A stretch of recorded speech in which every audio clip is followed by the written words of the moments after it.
প্রধানমন্ত্রী ভয়ে পেয়ে গেছে, আমার প্রজারা তো আমার বিরুদ্ধে, আমার প্রজারা তো আমার পক্ষে নাই। প্রধানমন্ত্রী এখন বড় ভয় পাইছে, আমার তো গদি নাই।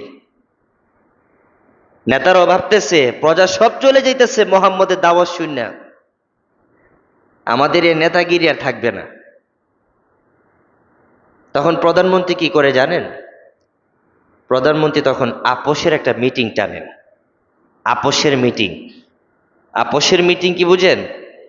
এই প্রজারা কোথায় যাচ্ছে, কার দলে যাচ্ছে? ও, বিরোধী দলের কাছে যাচ্ছে। তখন বিরোধী দলের সাথে প্রধানমন্ত্রী একটা আপোষের মিটিং ডাকে। তখন তাকে প্রস্তাব দেয়, ঠিক আছে, আমরা যতদিন পর্যন্ত দেশ চালাবো ততদিন আপনাদের উপরে কোনো আক্রমণ করব না। আমরা যতদিন পর্যন্ত দেশ চালাবো ততদিন পর্যন্ত আপনাদের অধিকার হরণ করব না। আমরা যতদিন পর্যন্ত দেশ চালাবো ততদিন পর্যন্ত আপনাদের উপরে কোনো জুলুম করা হবে না, কিন্তু শর্ত একটাই, আপনাদের দিকে এই প্রজাদেরকে টানতে পারবেন না। যত বছর আমরা নেতৃত্ব দিব তত বছর প্রজা আমাদের, আপনারা যখন আসবে প্রজা আবার আপনাদের। এই যে আপোষের মিটিং, এই আপোষের মিটিংটা রাজনীতির ভিতরে হয়, কিন্তু ইমান ও ইবাদতের ক্ষেত্রে হয় না, ঠিক না? এই আপোষের মিটিংটা সামাজিক ভ্রাতৃত্ব সৌহার্দ্যপূর্ণ আচরণের মধ্যে হয়, সামাজিক রক্ষার্থে হয়, কিন্তু একমাত্র তাওহীদ ইবাদতের ক্ষেত্রে কোন বিজাতীয় সংস্কৃতির সাথে মুসলমান কোনোদিন আপোষ করতে পারে না, ঠিক না? কথা ক্লিয়ার? তো এই আপোষের মিটিং মক্কার কাফেররা ডেকেছে, যাও মোহাম্মদকে ডেকে আনো, মোহাম্মদকে ডেকে আনো, তার সাথে একটা মিটিং হবে, আপোষের মিটিং, সমঝোতার মিটিং। মোহাম্মদকে ডাকা হলো। মোহাম্মদকে ডেকে বলতেছে, ইয়া মোহাম্মদ, হে মোহাম্মদ, আপনি যেভাবে দিন প্রচার করছেন, আপনি যেভাবে দাওয়াত দিচ্ছেন, এ দাওয়াত আমাদের কাছেও ভালো লাগছে। আপোষের মিটিং। কিন্তু কথা হচ্ছে যে, যেহেতু আপনি মানুষ জাতিকে আপনার দিকে ডাকছেন, তো আমাদের একটা বড় প্রস্তাব আপনাদের কাছে বা আপনার কাছে, এটা কাজ করেন, কোনো বাকবিতণ্ডায় না গিয়ে, ঝগড়া ফাসাদ না গিয়ে, কেউ কারোর সাথে মনোমালিন্যতা না রেখে আমরা একটা আপোষ সমঝোতা করি। সমঝোতাটা কি? 1 বছর আমরা আপনার রবের ইবাদত করব, পরবর্তী বছর আপনি আমাদের উপাস্যদের ইবাদত করবেন।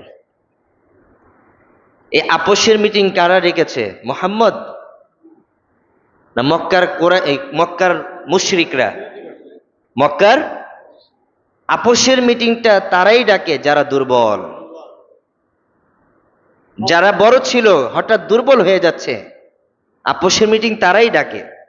মুহাম্মদ সাল্লাল্লাহু আলাইহি সাল্লাম তো আল্লাহর প্রতি ভরসা রেখে মাঠে নেমেই গেছে। ওনাকে প্রস্তাব দিলেন, সমঝোতার প্রস্তাব, আপোষের প্রস্তাব। বন্ধু, এ বছর আমি তো তোমার ঈদের নামাজে অংশগ্রহণ করতে পারিনি, তোমার বাড়িতে আমি কুরবানির ঈদে গরুর গোশত খাইতে যাইতে পারিনি, তো ইনশাআল্লাহ আগামী বছর তোমার কুরবানি ঈদে আমরা আসবো, কিন্তু তুমি এবছর আমাদের শারদীয় দুর্গা পূজা অ্যাটেন্ড করিও। প্রস্তাব হয় না এরকম? আপোষের মিটিং হয়।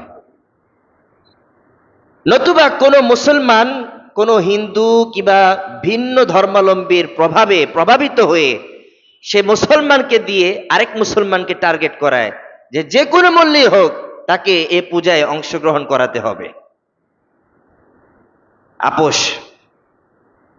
মুহাম্মদ সাল্লাল্লাহু আলাইহি সাল্লামকে যখন বলা হলো, মুহাম্মদ, 1 বছর আপনি আমাদের উপাস্যদের ইবাদত করবেন, পরবর্তী বছর আমরা আপনার রবের ইবাদত করব।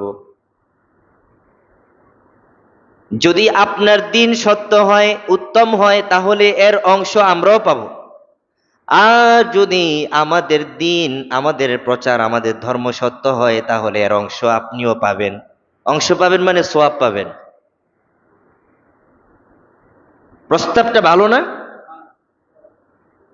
একদম সমঝোতার প্রস্তাব, কোনো বাকবিতণ্ডা হবে না, কোনো ঝগড়া হবে না, ফাসাদ হবে না। 1 বছর আপনি আমার কাজ করবেন, আরেক বছর আমি আপনার কাজ করে দিব, ব্যাস। ঝগড়া একদম ক্লিয়ার, বিবাদ মিটে গেছে। মুহাম্মদ সাল্লাল্লাহু আলাইহি সাল্লাম কোনো জবাব দেয় নাই, জবাব দিয়েছেন আল্লাহ। জবাব কে দিয়েছেন? কুল ইয়া আইয়ুহাল কাফিরুন। হে নবী, আপনাকে তারা আপোষের, সমঝোতার দাওয়াত দিছে, আপনি উত্তর দিবেন না? আমি আপনাকে উত্তর শিখিয়ে দিচ্ছি, আপনি বলুন। কুল, তাদেরকে বলুন। ইয়া, ইয়া শব্দ উল্লেখ করেছেন। ইয়া কেন উল্লেখ করেছেন?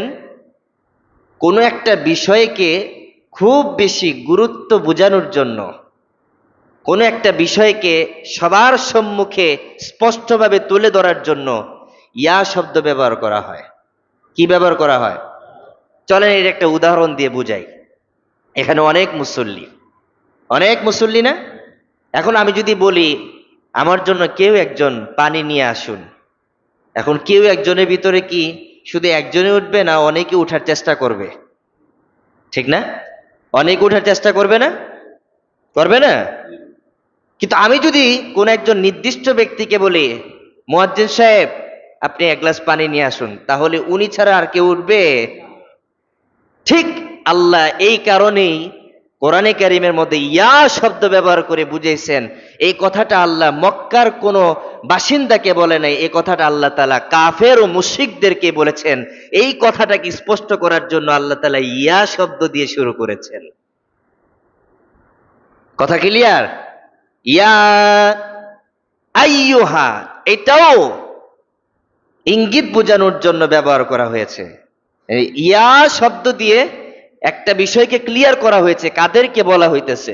মক্কার সব বাসীকে বলা হয়নি, কুরাইশবাসীকে বলা হয়নি, শুধুমাত্র তাদেরকে বলা হয়েছে যারা কাফের এবং মুশরিক ছিল।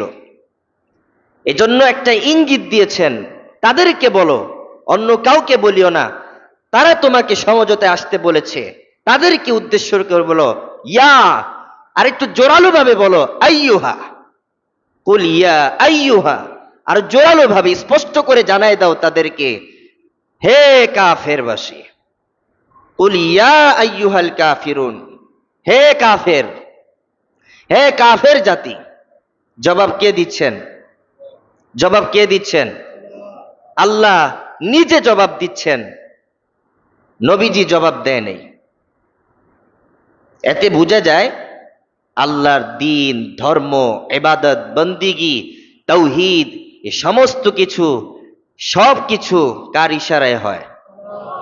কার হুকুমে হয়? নিজের থেকে হয়। নবীজি নিজের থেকে একটা ইবাদতও করেছেন? নবী যদি নিজে নিজে ইবাদত করতেন, নিজেই যদি ইবাদত বানায় বানায় করতেন, তাহলে ওয়ামা ইয়ানতিকু আনিল হাওয়া ইন হুয়া ইল্লা ওয়াহয়ু ইউহা, সূরা নজমে এই আয়াত নাজিল হইতো না যে আমার নবীজি মন গড়া কোনো কথা বলে না। আল্লাহ নিজেই তার নবীর ব্যাপারে উত্তম চরিত্র এবং তার স্পষ্টতা তুলে ধরেছেন। নবী কখনো মন গড়া কথা বলেন, নবী কখনো মন গড়া ইবাদত করেন না। নবী যা করেন আমি রব্বে কারিমের হুকুমে ইশারায় করে। তো নবী সেখানে জবাব দিতে পারতেন, পারতেন কি? পারতেন না? কিন্তু নবীজি নিজের জবাব দেন নাই। নবীজি যদি এ কথা বলতো, হে কাফেরবাসী, আমি তোমাদের এই সমঝোতার মিটিংকে প্রত্যাখ্যান করলাম, তখন কাফেরবাসীরা মনে করত যে নবীজি যেহেতু নিজেই জবাব দিছে, এতে বোঝা যায় নবীর যত দাওয়াত, যত কর্ম, যত কাণ্ড আছে সব নবীজি নিজে থেকে করতেছে, তাকে দিয়ে কেউ করাচ্ছে না। এই জন্যই আল্লাহ তাআলা সূরা কাফিরুনের শুরুতে কুল দিয়ে ব্যবহার করেছেন। কুল, হে নবী আপনি বলুন। নবী নিজে বলে নাই, নবীকে দিয়ে বলানো হয়েছে। তখন কাফেররা স্পষ্ট হয়ে গেছে যে না, নবী তো এ কথা নিজে থেকে বলে নাই, নবীকে বলানো হয়েছে, এজন্য কুল দিয়ে শুরু করছেন আল্লাহ। সুবহানাল্লাহ। কথাটা কি বুঝতে পেরেছেন? বাবা তার ছেলেকে বলল তুমি বলো, আর ছেলে নিজে থেকে বলতেছে। কোনটা বেশি গুরুত্ব? বাবা ছেলেকে দিয়ে বলাইলে বেশি গুরুত্ব, ঠিক না? আর ছেলে যদি নিজে থেকে বলে তখন অন্য মানুষ বলবে এত বাপের আগে পোদ্দারি করে, ঠিক না? এ ছেলে নিজে থেকে বলছে, এটা তার বাপের কথা না। আর আল্লাহ বলছে আমি আমার নবীকে দিয়ে বলাইছি, এটা আমার নবীর কথা নয়। অর্থাৎ ইবাদতের ক্ষেত্রে, প্রার্থনার ক্ষেত্রে, তাওহীদের ক্ষেত্রে, আল্লাহ তাআলার সাথে শরীক করার ক্ষেত্রে এখানে নবীর কোনো হাত নাই, এখানে আল্লাহর হাত। আল্লাহ যখন যেভাবে চাইবেন নবী ঠিক তখন সেভাবেই এটা করবেন। আল্লাহ এটার জবাব দিয়েছেন, কুলিয়া আইয়ুহাল কাফিরুন, হে নবী আপনি তাদেরকে বলে দিন, হে কাফেরবাসী, লা আ'বুদু মা তা'বুদুন, লা আ'বুদু, আমি ইবাদত করি না।